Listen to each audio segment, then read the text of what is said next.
Hi everyone, welcome to WION Live Broadcast from New York City. I'm Susan Tehrani. First, let's take a look at the latest stories making headlines this hour.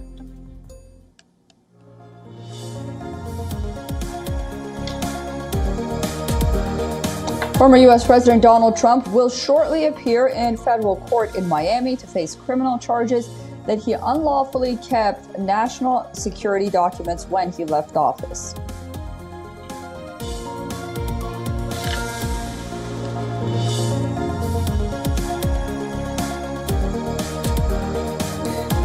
Russian missiles strike on the hometown of Ukrainian President Volodymyr Zelensky, killing 11 people as Moscow says that it has captured Western armored vehicles from Kyiv's forces.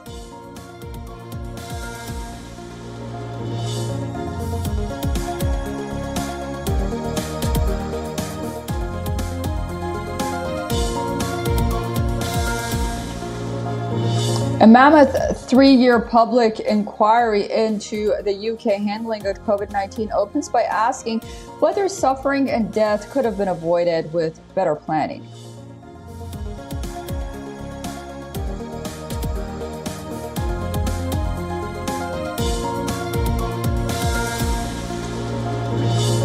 Music streaming giant Spotify is fined for $5.4 million for not properly informing users on how data it collected on them was being used.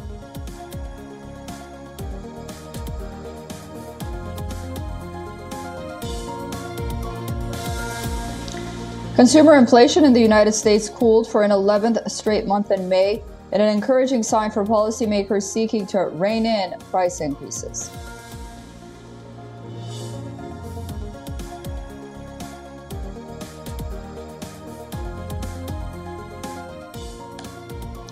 Okay, let's start you off with the biggest stories making headlines currently. Next year's presidential race in the United States is changing gear. The 2024 presidential campaign is taking shape by the week as more candidates join in or others bow out. But as the world's most developed country prepares to elect its next president, few of the presidential hopefuls are facing the heat of allegations against them, which might eventually hamper their presidency bid. In a short while from now, former U.S. President Donald Trump is scheduled to appear at a Miami federal court. He is facing the criminal charges of allegedly unlawfully keeping national security documents after leaving office, and then lying to the officials who tried to retrieve them. The local law enforcement authorities are on their toes. Security outside the courthouse has been tightened in anticipation of throngs of protesters and supporters.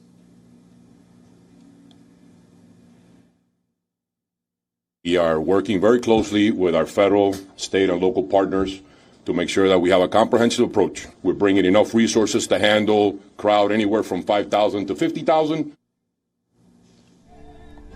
The case marks the first time a current or former U.S. president has faced criminal charges at a federal court. Adding to the drama, Trump was scrambling to find a qualified Florida lawyer willing to join his defense team, according to reports.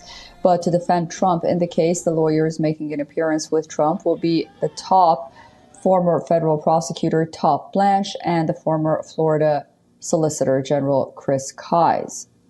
This is according to people familiar with the matter. This comes after rumors that several prominent Florida attorneys declined to take Trump on as a client after two of the key lawyers handling the documents matter, Jim Trusty and John Rowley, resigned last week. Trusty and Rowley's departure was sudden and unexpected, but the 11th hour flurry of action to hire a seasoned trial attorney was a familiar dance for Donald Trump. He has had difficulty hiring and keeping lawyers over the course of numerous federal and state investigations since his 2016 election as president. The former president prepares for a second arraignment this year, where earlier Trump was arraigned in Manhattan in April on several criminal charges related to hush money payments to the adult film star Stormy Daniels. His Democratic challenger for the White House, the incumbent President Joe Biden, is also heading for some legal troubles himself. According to reports, President Joe Biden was allegedly paid $5 million by an executive of the Ukrainian natural gas firm Burisma Holdings. The report claims to uncover a criminal bribery kind of journey to America. Put in place a faster process, I emphasize a faster process, to decide a claim of asylum. Someone said, I'm coming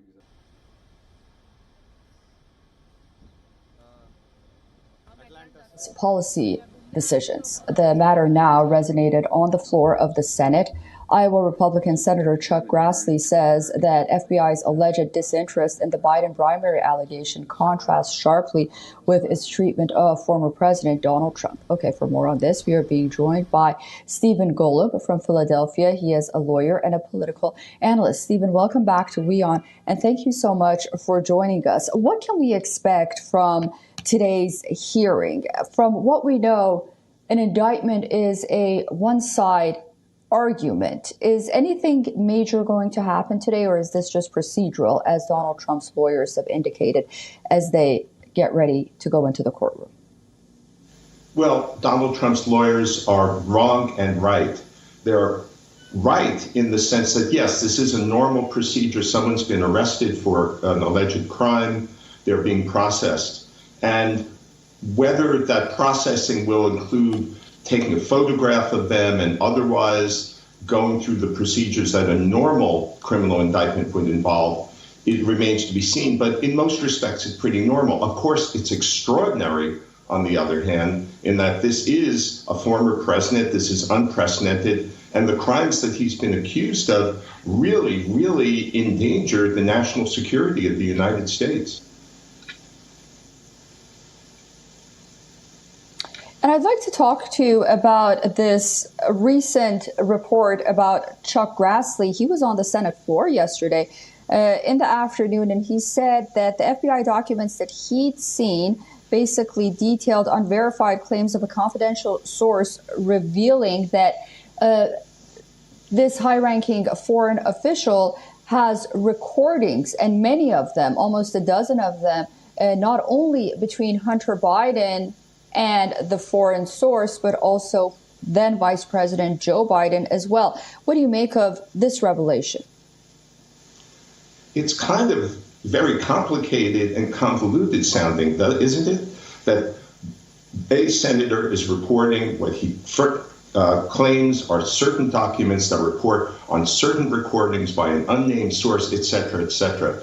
Until and unless we get much better proof, I think it's better to view this in the context of a smokescreen, one of many being thrown up by Republican supporters of Donald Trump, to try to blur the distinction between what he did, where there's clear documentation of the crimes he may well have committed, and this much more convoluted story that really is a very separate and very possibly inconsequential matter. Well, Stephen Golub, thank you so much for joining us. We'll be watching both situations very closely, and we look forward to speaking to you again very soon. Thank you.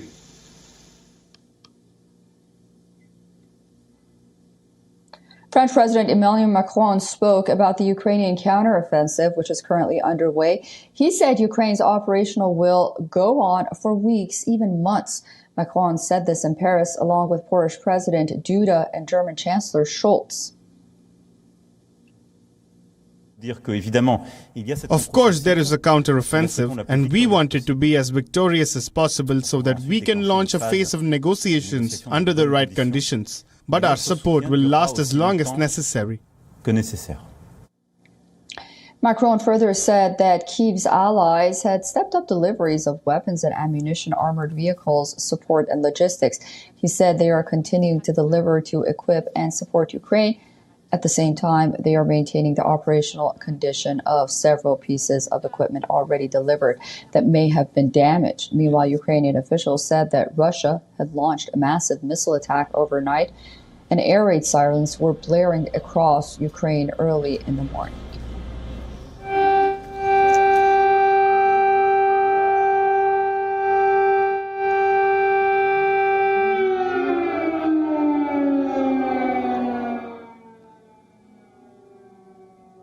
Russian forces allegedly carried out an attack on the central Ukrainian city of Kryvyi Rih. killing at least 6 people and injuring 25. A 5-story apartment building was attacked, and all the windows were blown out, and smoke was coming out of some of them.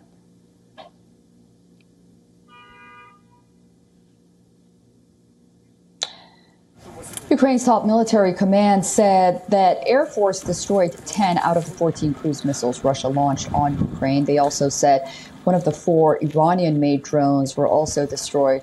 Ukrainian emergency personnel were seen searching for survivors in the aftermath of the missile strike on Tuesday morning.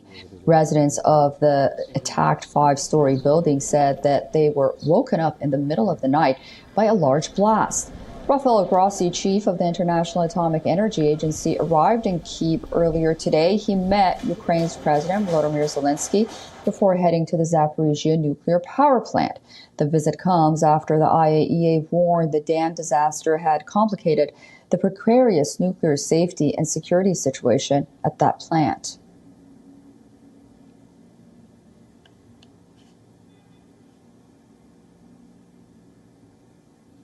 India's junior minister for electronics and IT has strongly rebuked a former Twitter CEO, Jack Dorsey.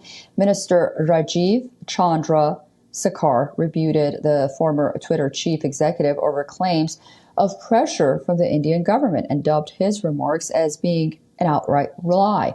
In an interview given to YouTube channel Breaking Points, Dorsey was asked about the pressure he received from governments during his time as CEO of Twitter.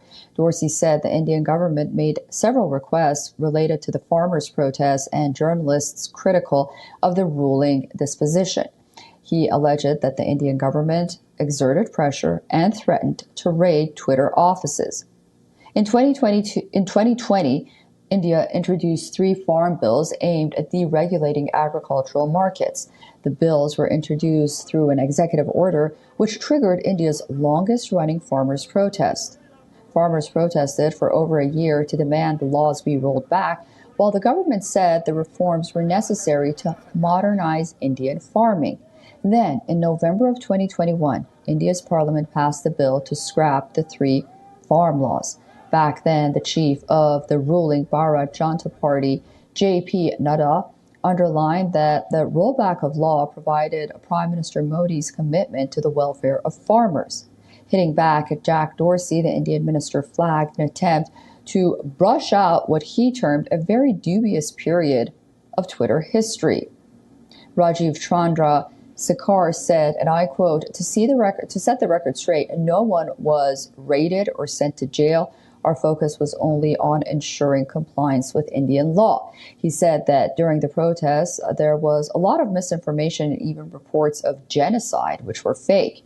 The minister added that the Indian government was obligated to remove misinformation because it had the potential to further inflame the situation based on fake news.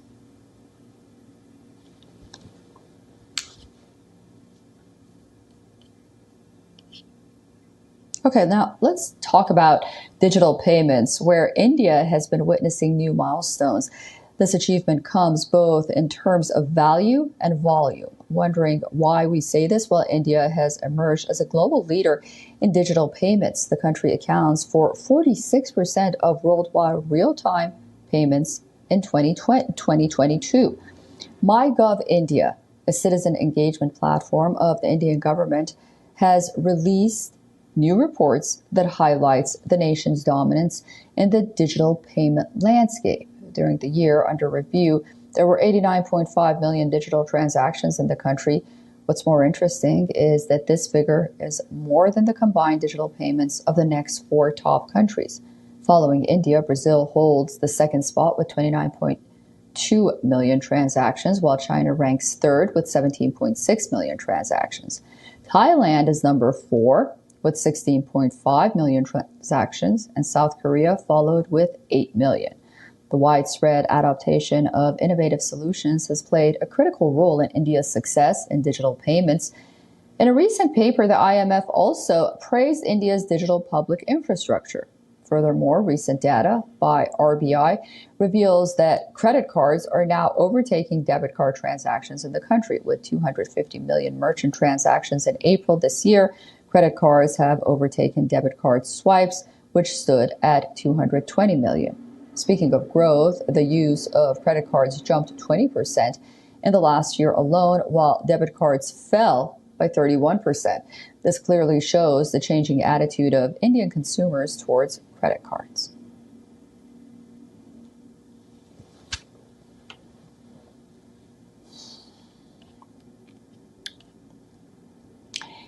And now, a story of the dangers lurking from outer space. Gamma ray bursts are the most powerful explosions in the universe. They're so bright, we can see them from billions of light years away. In a split second, a gamma ray burst can release more energy than the sun will emit in its entire lifetime. And NASA has detected the brightest gamma ray burst of all time. Watch this report to know more. We live on a tiny oasis in a vast universe, where life exists in various shapes and sizes, while everything which is alive will surely die one day.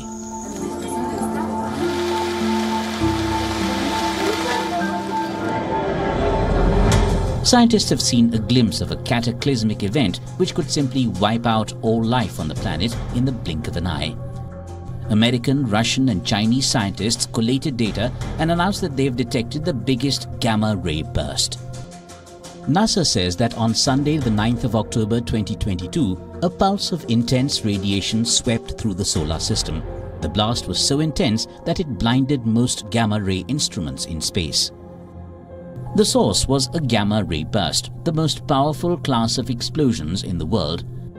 In a few seconds, it can emit as much energy as the sun will over its entire 12 billion year lifespan. So one can only imagine the amount of energy released. Lasting from a few milliseconds to several hours, a gamma ray burst shines hundreds of times brighter than a typical supernova and about 1,000,000 trillion times as bright as the sun. The burst enables astronomers to probe distant dust clouds in our own galaxy, throwing new light on the unknown entities of our universe. A nearby gamma ray burst could sterilize Earth. A concentrated beam would stretch out to about 200 light years, causing complete destruction. So, are we safe? Existing research says that we haven't detected any stars in our cosmic neighborhood which can go rogue. Bureau Report, WION World is One.